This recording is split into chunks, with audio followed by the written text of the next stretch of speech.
Imagine being told your only hope for survival is to ally with your greatest enemy. That's exactly a position Francis I found himself in after the Battle of Pavia. Captured, humiliated, and facing the collapse of France, he made a decision that stunned Christendom. What desperate words did he write to Suleiman the Magnificent, and how did this letter change the course of European history? February 24th, 1525. A date etched into French memory for all the wrong reasons.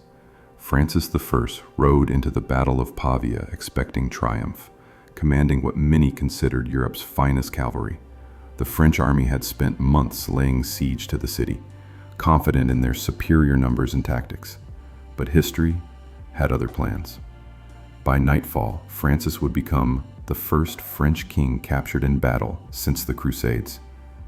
The fighting erupted before dawn. Imperial forces under Charles V, though outnumbered, exploited a critical weakness in the French positions. Their arquebusiers, early gunpowder infantry, fired volleys that shattered the famed French heavy cavalry. Swiss mercenaries in French service broke ranks under the relentless barrage. Within hours, the battle turned into a rout. Francis fought, desperately, his horse killed beneath him, until Imperial soldiers surrounded him near a grove of oak trees. Eyewitnesses described him handing his sword to Charles de Lannoy, the Viceroy of Naples, with the words, "There is nothing left to me but my honor and my life." Charles V's victory was no accident. His commanders had studied Francis's tactics closely. They lured the French into overextending their lines, then struck at their flanks with precision. The imperial forces used the terrain, marshy ground near the Ticino River, to neutralize the French cavalry advantage. Contemporary military analysts noted how this battle marked a turning point in European warfare, where gunpowder weapons began to overshadow medieval knightly combat. News of the disaster spread quickly. In Paris, the royal court received initial reports of victory before the grim truth arrived. France suddenly faced a catastrophe unprecedented in its history. The king was a prisoner. Over 10,000 soldiers lay dead, including much of the nobility. Italy, which Francis had sought to conquer, now slipped firmly into Habsburg control. The treasury was empty. With no clear chain of command, rival factions at court began jockeying for influence. European capitals reacted with shock. Pope Clement VII, who had secretly supported France, scrambled to distance himself. Henry VIII of England saw an opportunity to press his own claims to French territory. Most devastatingly, Charles V now held overwhelming leverage. The emperor dictated terms that included the surrender of Burgundy, a core territory France had fought for centuries to keep.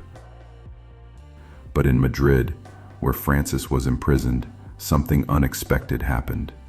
Rather than resign himself to defeat, the captive king began plotting. His jailers allowed him to write letters, a privilege they would regret, because Francis realized that if traditional alliances had failed him, he needed to look beyond Christendom. The stage was set for one of history's most improbable diplomatic maneuvers. Francis I, the man who once embodied the splendor of Renaissance France, now occupied cramped quarters in Madrid's Alcazar. His captivity bore little resemblance to royal imprisonment of legend, no dungeon chains, but a gilded cage with strict limits. Charles V allowed him attendance and correspondence privileges, recognizing a king remained a king even in defeat. Yet the psychological confinement cut deeper than physical barriers ever could. His letters to his mother Louise of Savoy, acting as regent in his absence, revealed the turmoil beneath the surface. "Everything is lost," he wrote in March 1525, "save honor and life itself." The phrasing seemed rehearsed, perhaps aware his jailers read his mail, but later passages betrayed raw emotion. He described sleepless nights staring at the ceiling, plagued by visions of his army's slaughter. Historians note these letters show a ruler grappling with an unprecedented dilemma: how to salvage a kingdom when every conventional option had failed. The terms of Francis's imprisonment tightened as negotiations dragged on. Initially permitted leisurely walks in the palace gardens, he soon found his movements restricted after attempting to bribe guards. Charles V demanded not just territory, but total humiliation, the surrender of Burgundy, renunciation of Italian claims, and public acknowledgement of Habsburg superiority. Most painfully, Francis's two young sons would become hostages to ensure compliance. A surviving inventory from May 1525 lists his dwindling possessions: a prayer book, a chess set with missing pieces, and a lute he no longer played. What transformed Francis from despair to defiance was the realization that Europe's power structures offered no escape. Traditional allies like England and the Papal States either betrayed him or hesitated. His jailers mocked France's inability to raise his ransom. Then came the breakthrough, a smuggled report about Suleiman the Magnificent's crushing victory over Hungary at Mohacs. Where others saw Ottoman menace, Francis saw opportunity. One surviving draft letter from this period contains a telling correction. Where he first wrote the infidel threat, he later scratched out threat and wrote power. By summer 1525, his correspondence took on new urgency. Secret dispatches to trusted diplomats contained cryptic references to Eastern remedies and unconventional salvation. Charles V's spies intercepted some, but missed their significance.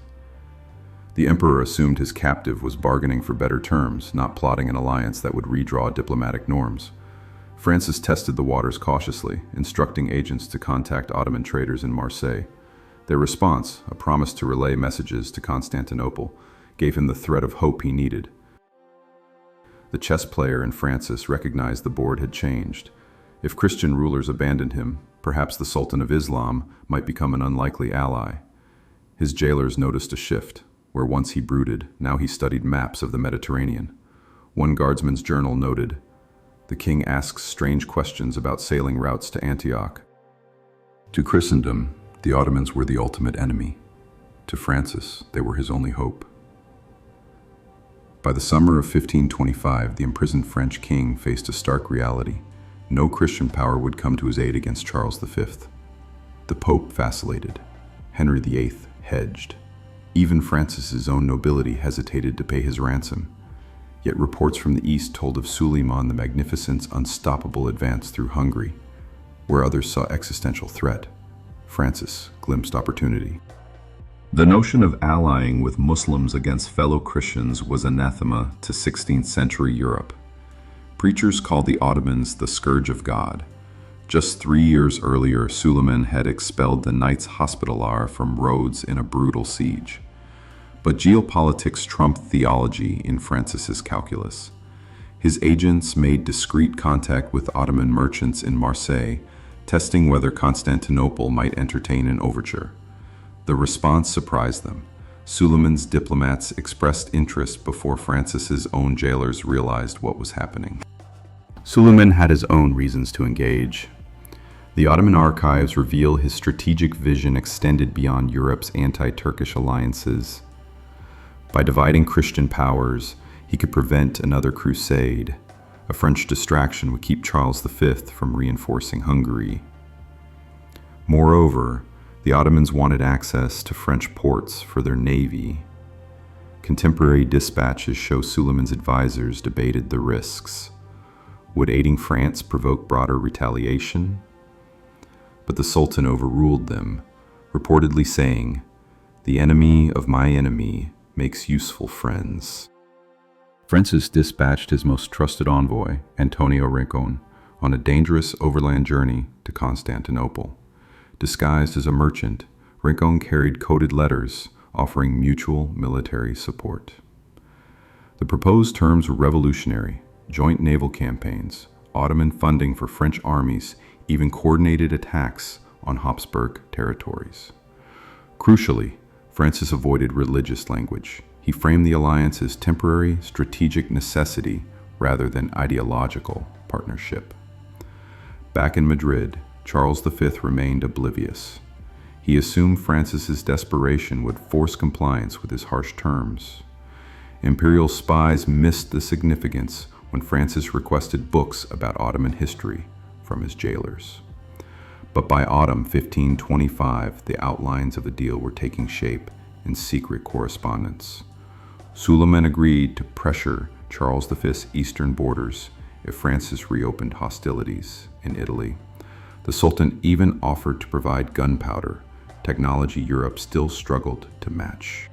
What made Francis's gamble extraordinary wasn't just breaking taboo, but its deliberate precision. He avoided formal treaties that might permanently tarnish his reputation. Instead, he proposed flexible military coordination that could be denied if necessary. French chroniclers later claimed he inserted a loophole in every agreement, a verbal pledge to honor Christendom's interests when convenient. Yet the core reality remained. A most Christian king was preparing to align with Islam's greatest power to destroy a fellow Catholic monarch. The stage was set for Europe's diplomatic earthquake. Francis had crossed a line that would redefine international relations for centuries. But first, his plea needed to reach Suleiman in terms bold enough to secure action, yet careful enough to survive potential interception. The resulting letter, crafted in captivity and carried across hostile territories, would become one of history's most consequential diplomatic documents. The parchment that left Madrid in early 1526 bore none of the grand adornments typical of royal correspondence. Francis I crafted his plea to Suleiman the Magnificent with deliberate care, each word a calculated risk. "The enemies of my crown are yours also," he wrote, avoiding religious language while emphasizing shared adversaries. The key passage stated, "Our mutual interests require we act together against the emperor's arrogance." Historians later noted how Francis framed the alliance as temporary strategic necessity rather than permanent partnership. Suleiman's response arrived via Venetian merchants 5 months later, a masterclass in pragmatic diplomacy. The Sultan's letter opened with flourishes praising France's ancient glory, then got to the point. "Our armies and fleets stand ready to assist."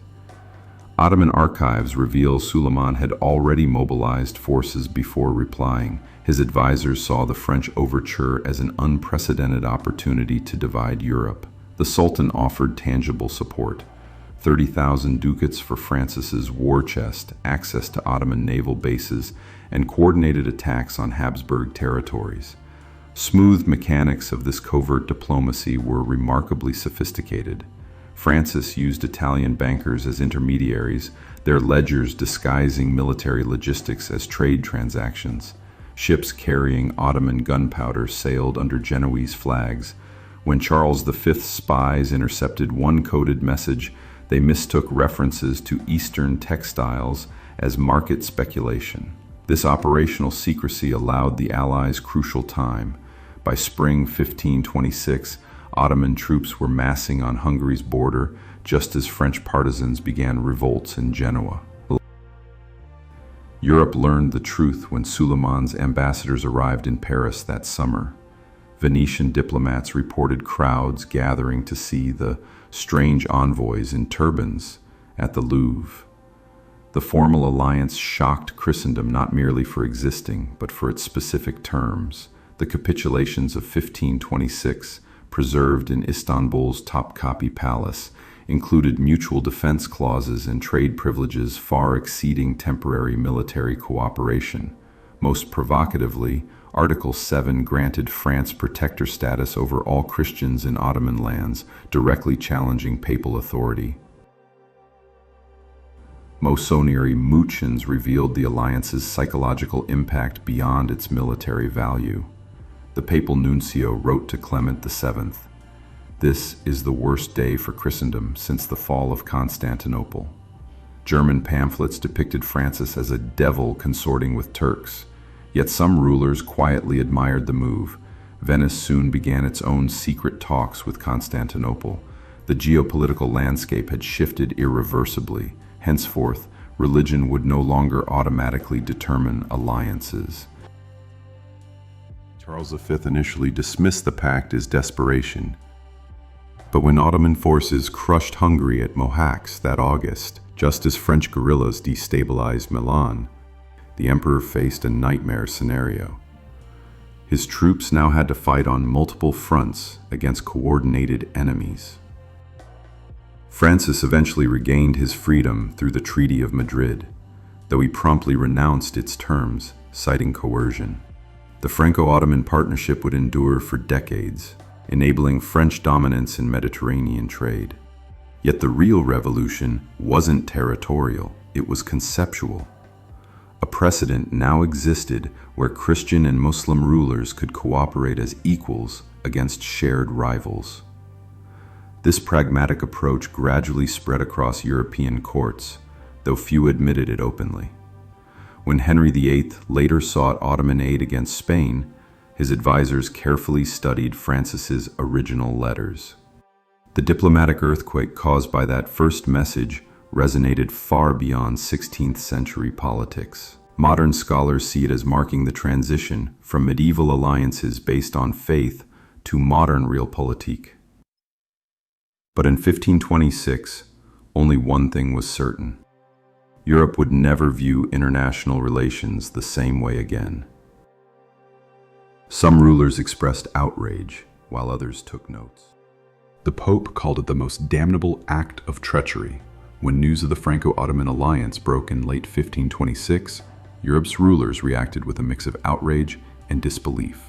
The Venetian ambassador in Rome reported Clement VII collapsing into his chair upon hearing the news, muttering about a knife in the back of Christendom. Publicly, the Vatican issued a bull condemning Francis as a vessel of Satan. Privately, some cardinals acknowledged the alliance's strategic logic. They just wished France hadn't gotten caught. Henry VIII of England initially joined the condemnation, calling Francis faithless. But diplomatic correspondence reveals his ministers quietly admired the move. A letter from Thomas Wolsey to the English ambassador in Paris noted, "His Majesty fumes for show, yet concedes the stratagem has merit." Other courts were more divided. The Holy Roman Empire's electors demanded Charles V crush France immediately, while Hungary's surviving nobles, fresh from their defeat at Mohacs, argued Christian unity against the Ottomans should come first. The backlash hit France internally, too. Parisian university theologians issued condemnations, and some provincial nobles refused to serve alongside Ottoman forces. A sermon at Notre Dame denounced Francis as a new Judas, yet pragmatic voices pushed back. The French Chancellor, Duprat, reportedly told critics, "Better a living kingdom with Muslim allies than a corpse of a nation with pure principles." French merchants, particularly in Marseille, welcomed Ottoman trade overtures with open arms. And Charles V's reaction was characteristically complex. Imperial proclamations framed Francis as Christendom's betrayer, but Spanish archives show his advisors analyzing the alliance's military implications coldly. One memo suggested mirroring the tactic by approaching Persia's Shah against the Ottomans. The emperor himself hesitated. His handwritten notes on the matter swing between moral outrage and grudging respect for Francis's audacity. Eastern European reactions proved most revealing. Poland's King Sigismund, while publicly decrying the pact, sent envoys to both Paris and Constantinople within months. The Venetian Senate debated for 3 days before settling on cautious neutrality. Their merchant fleet stood to profit regardless of who won. Even some German princes facing Charles V's centralizing policies murmured that Francis might have a point. The diplomatic fallout reshaped Europe's power dynamics permanently. Papal influence waned as secular interests trumped religious unity. Francis's reputation never fully recovered among conservative factions, but his kingdom gained crucial breathing space. By 1527, French forces were retaking Italian cities with Ottoman naval support, proving the alliance's military value. The lesson wasn't lost on future rulers. When survival was at stake, principles became negotiable. And what did Suleiman gain? The Ottoman archives tell their own story of calculated advantage. While Europe erupted in accusations, Constantinople methodically expanded its foothold in the Mediterranean. French ports welcomed Ottoman ships, trade agreements multiplied, and Habsburg forces remained divided. The Sultan's scribes noted with satisfaction how Christian powers now fought each other instead of uniting against Islam. For Suleiman, the backlash wasn't a problem. It was proof his strategy was working. Suleiman the Magnificent saw Francis I's desperation not as a crisis, but an opportunity. While the French king focused on escaping Habsburg domination, the Ottoman ruler viewed their alliance through a wider lens, the systematic weakening of European resistance to his empire's expansion.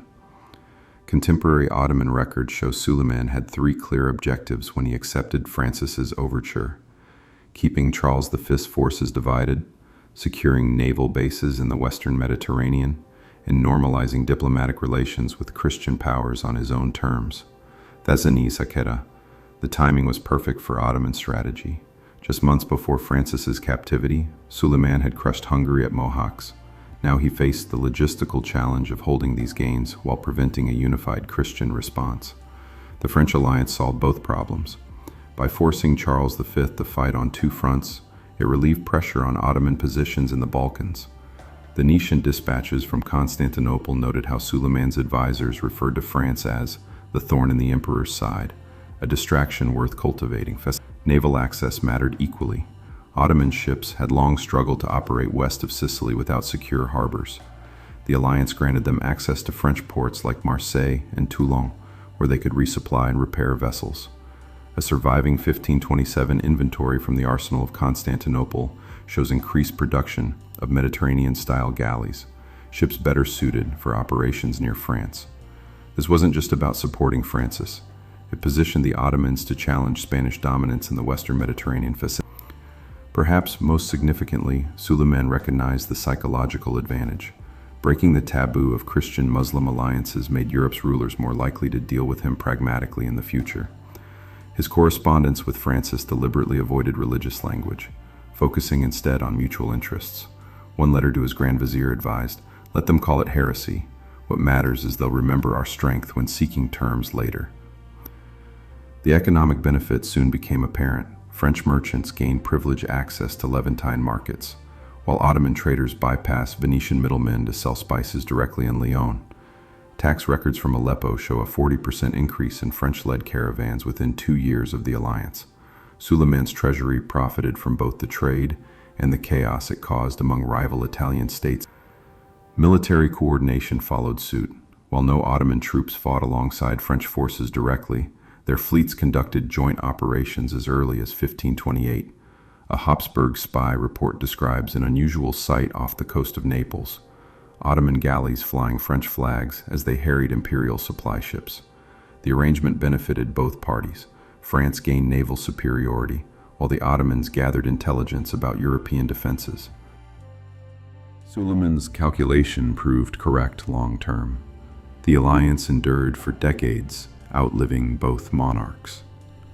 It established a template for future Ottoman diplomacy with Christian states, proving religion needn't dictate alliances. More immediately, it kept Charles V too preoccupied to mount an effective counteroffensive in Hungary. As one Ottoman chronicler put it, "The Sultan played the Franks against each other and reaped the harvest." Yet the true test would come on the battlefield. Could this unprecedented partnership translate into concrete military gains? The answer emerged along the coasts of Italy, where French and Ottoman forces began coordinating their strikes. The appearance of Ottoman artillery batteries in Provence during the summer of 1543 marked a turning point in European warfare.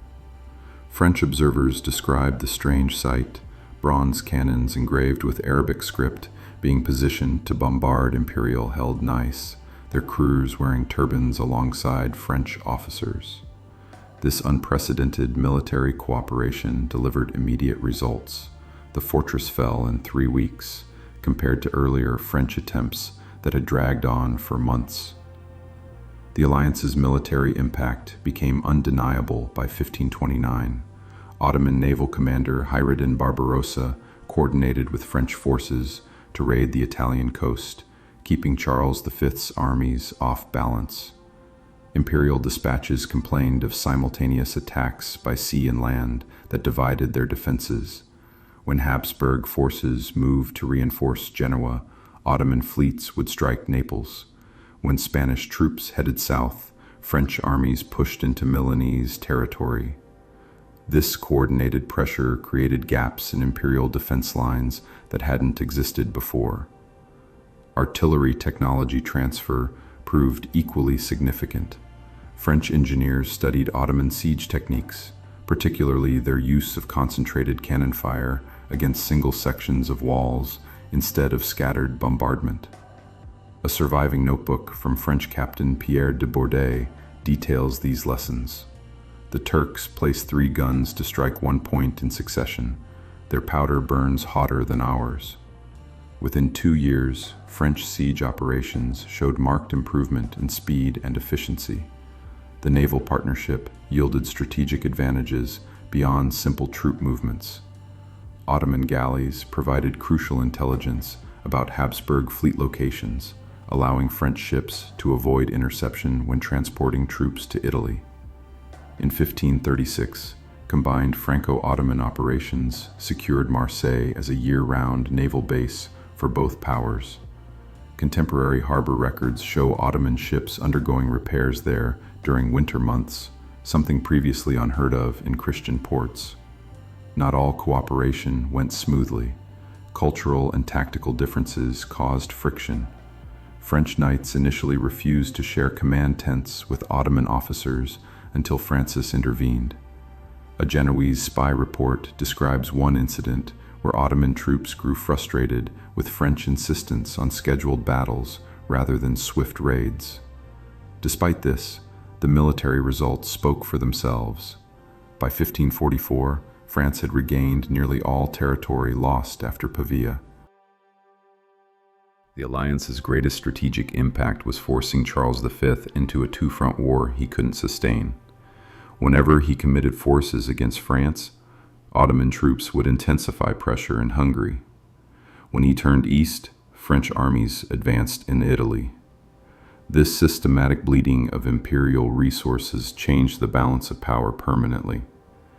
Lasting nearly 3 decades, the military partnership proved so effective that even after Francis's death, his successors maintained the Ottoman connection, though with less public fanfare. Yet these battlefield successes came with growing moral unease. French soldiers returning from joint operations described discomfort at seeing the crescent banner flying alongside their own. Some crusading orders refused to serve where Ottoman troops were present. The military gains were real, but so were the questions about what principles had been sacrificed to achieve them. Francis had saved France, but at the price of his soul, or so his enemies claimed. The alliance with Suleiman gave France military victories, yet left a stain on the king's reputation that never fully faded.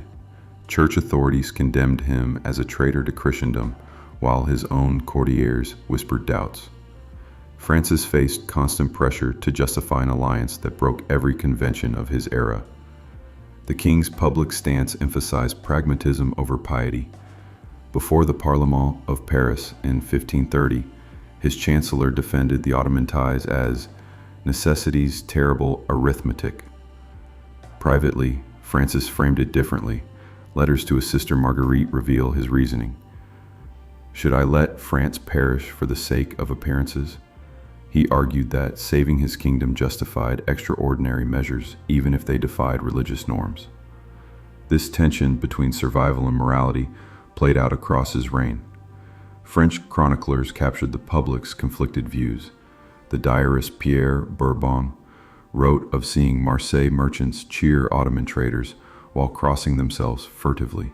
A provincial noble refused to lead troops alongside Ottoman contingents, telling the king, "I cannot in conscience share a battlefield with pagans." Yet others accepted the alliance grudgingly. Military reports note French officers consulting with Ottoman engineers despite initial reluctance. The alliance worked in practice, even as it unsettled consciences.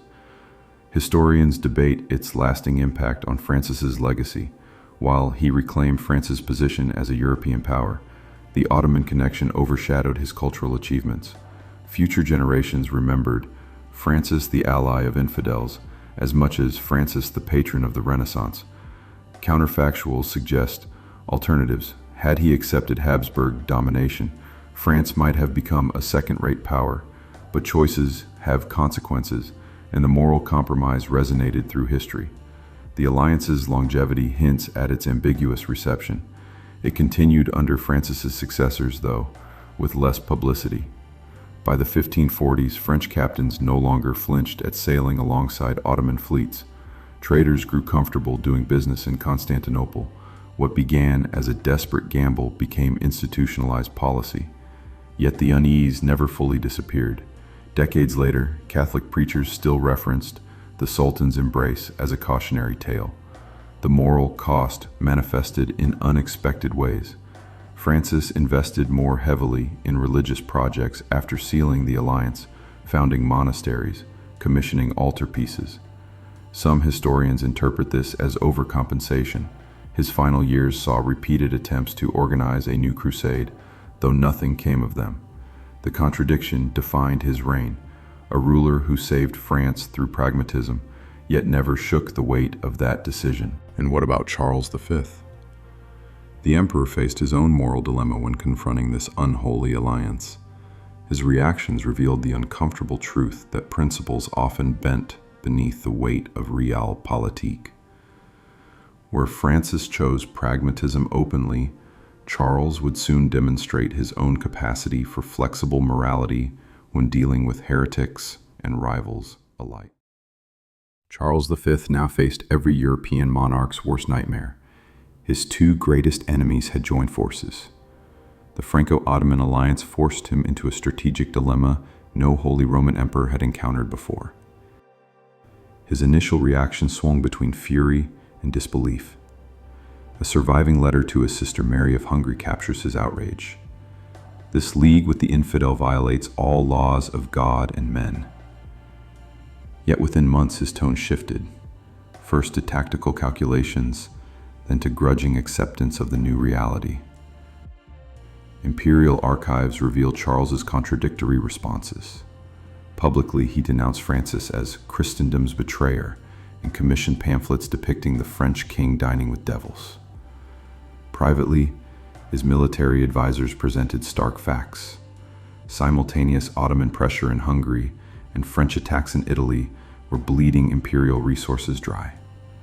By 1527, Spanish treasury records show emergency taxes being levied to fund wars on both fronts. The emperor had to adapt or fracture his overextended domains. Charles's solution demonstrated unexpected pragmatism. Without fanfare, he explored his own unconventional alliances.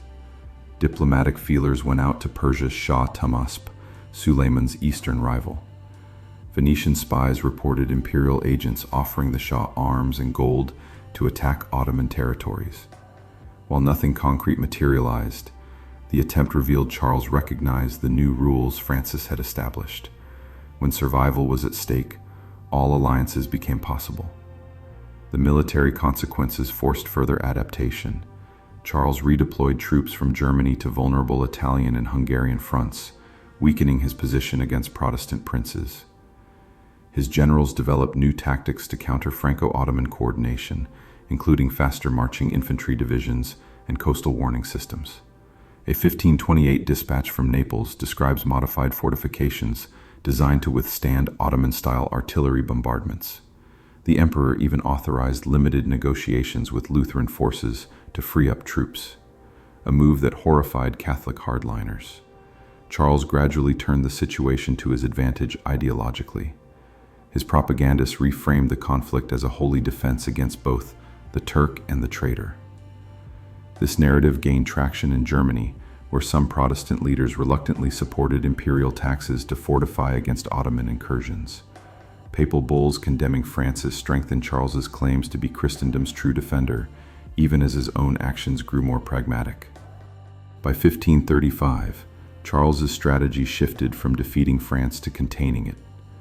The Treaty of Lyons that year tacitly accepted minor French gains in Italy, allowing him to focus on the Ottoman threat.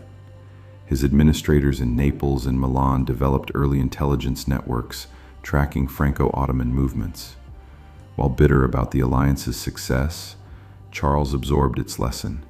Geopolitics no longer obeyed religious divides. What emerged was a new European order where pragmatism outweighed doctrine. Charles reluctantly validated Francis's original premise that national survival justified unconventional alliances. Future conflicts would be decided not by who had God's favor, but by who could best exploit shifting diplomatic equations. And what did this mean for Europe? The old certainties of a united Christendom combating external threats had fractured permanently. Kingdoms began prioritizing strategic interests over religious solidarity, setting the stage for modern international relations. Venice quietly deepened ties with Ottoman markets. German princes negotiated separately with France. Even the papacy adapted, becoming more a political player than a unifying spiritual authority. None of this would have happened so decisively without Charles V's reluctant acknowledgement, through both his resistance and eventual adaptation, that Francis's gamble had changed the game forever. The rules of European diplomacy had been rewritten overnight. Francis I's gamble with Suleiman didn't just save France, it shattered centuries of diplomatic convention. Where alliances were once bound by religion and dynasty, now national interest alone dictated policy. Within years of the Franco-Ottoman pact, other rulers followed suit, abandoning old loyalties for strategic advantage. Venice provides the clearest example. Historically a bulwark against Ottoman expansion, the Republic quietly signed a commercial treaty with Constantinople in 1540, despite papal protests. The Venetians negotiated safe passage for their merchant ships while still funding anti-Ottoman forces elsewhere. As one senator famously argued during closed-door debates, trade requires different rules than crusades. Even Charles V, after initial outrage, adapted to the new reality. Imperial diplomats began courting Protestant German princes they had previously shunned, not out of religious reconciliation, but to free up troops for the Ottoman front. By 1544, Lutheran mercenaries were fighting alongside Catholic troops against the French, a prospect that would have been unthinkable a decade earlier. The shift wasn't immediate or unanimous. Some powers clung to old norms. Poland's king, Sigismund I, initially rallied anti-Ottoman coalitions, only to face resistance from nobles who preferred playing France against the Habsburgs. The papacy, increasingly sidelined, issued condemnation after condemnation with diminishing effect. Even devout Catholic rulers now calculated risks and rewards in secular terms first. Historians pinpoint this period as the birth of modern power politics. The 16th century diplomat Machiavelli had theorized about separating statecraft from morality, but Francis and Suleiman proved it worked in practice. Permanent embassies became common as rulers needed constant intelligence on shifting alliances. Treaty clauses grew more precise, detailing exact troop numbers and payment schedules, rather than vague promises of friendship. Economic ties followed the political realignment. Marseille developed into Europe's gateway for Ottoman goods, while Lyon became a hub for financiers bankrolling unconventional alliances. Merchant guilds that once feared the Turks now hired Arabic translators. Customs records from Genoa show a 300% increase in Ottoman luxury imports between 1525 to 1545, all flowing through newly secured trade routes. The long-term consequences transformed Europe's map. Smaller states learned to play great powers against each other. Hungary's nobles bargained separately with Vienna and Constantinople. Italy's city-states mastered the art of neutrality for profit. Even within empires, provinces gained leverage by threatening to switch allegiances. The age of fixed blocks had ended. Fluid, interest-based coalitions became the norm. Yet the human cost of this new order was often overlooked. Soldiers who once fought under shared religious banners now killed without ideological certainty. One Swiss mercenary's diary captures the confusion. Yesterday's heretic is today's ally, tomorrow's enemy again. The Franco-Ottoman alliance had proven successful, but it left behind a world where few could trust in lasting partnerships. And what happened to Francis and Suleiman? Though their partnership endured, Both rulers struggled to balance their groundbreaking diplomacy with traditional expectations of leadership. The personal legacy each left would be as complex as the alliance they forged. The Franco-Ottoman alliance outlived both Francis and Suleiman by decades, proving far more enduring than its critics predicted. Long after their deaths in 1547 and 1566 respectively, French ships continued docking in Ottoman ports, while Turkish merchants maintained privileged status in Marseille. The partnership became institutionalized, surviving religious wars and political upheavals well into the 17th century. Later collaborations built on Francis and Suleiman's foundation. During the 1550s, Henry II of France, Francis's son, allowed Ottoman fleets to overwinter in Toulon, effectively turning the city into a Muslim enclave. Church bells were silenced, while muezzin calls echoed through the harbor. In the 1570s, Ottoman naval support helped French forces during the Wars of Religion. Even Cardinal Richelieu, despite his devout Catholicism, maintained covert Ottoman ties during the 30 Years' War. Historians remain divided on the alliance's ultimate impact. Some argue it preserved French independence at a critical juncture, preventing Habsburg dominance over Europe. Others contend it accelerated Ottoman expansion into Christian territories. Recent scholarship highlights how it normalized circumstantial alliances between ideological opponents, a precedent that shaped later diplomacy. Military historians note it introduced combined naval operations and siege techniques that transformed early modern warfare. The economic consequences were equally lasting. Marseille grew into Europe's premier Levant trade hub, with French merchants gaining unmatched access to Eastern markets. Ottoman customs records show French traders paid lower tariffs than other Europeans as late as 1600. This commercial network survived even when political cooperation waned, proving the alliance's practical foundations outweighed its ideological contradictions. Culturally, the partnership left subtle but significant marks. French courtiers adopted Ottoman-style furnishings and fashions, while Turkish translations of French literature circulated in Constantinople. The famous Turquerie trend in 18th century European art arguably traces back to these early exchanges. More concretely, the alliance established diplomatic protocols for Christian-Muslim negotiations that later powers would follow. The most enduring legacy was perhaps psychological. Future rulers internalized that survival sometimes required uncomfortable partnerships. Elizabeth I of England later cited Francis's example when allying with Ottoman and Protestant forces against Spain. Even Louis XIV, the most Christian king, maintained covert ties with the Ottomans against Habsburgs. The alliance had proven that in geopolitics, interests consistently trumped ideology.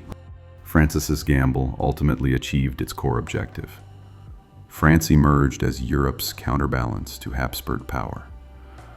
Though the Ottoman alliance became less overt after the 16th century, its strategic lesson endured. National interests now drove foreign policy, with religious considerations becoming secondary. This recalibration of priorities marked the true birth of modern statecraft. And what can we learn from this today? The Franco-Ottoman Pact demonstrates how crises force unconventional solutions. Leaders facing impossible odds still study Francis's decision to seek help from unexpected quarters. His willingness to define norms for his kingdom's survival offers timeless lessons about pragmatic statecraft in turbulent times. Francis I's desperate letter to Suleiman didn't just save France, it changed the rules of diplomacy forever. That single act of pragmatism proved alliances could transcend ideology when survival was at stake. For centuries after, rulers would follow Francis's example, prioritizing strategic advantage over traditional loyalties. What other unlikely alliances have reshaped history? The US-Soviet partnership in World War II, or perhaps Elizabeth I's cooperation with Ottoman and Protestant forces against Spain? Let us know in the comments which unconventional coalitions you find most fascinating. And remember, whether in politics or life, sometimes salvation comes from reaching out to the unlikeliest of allies against shared threats.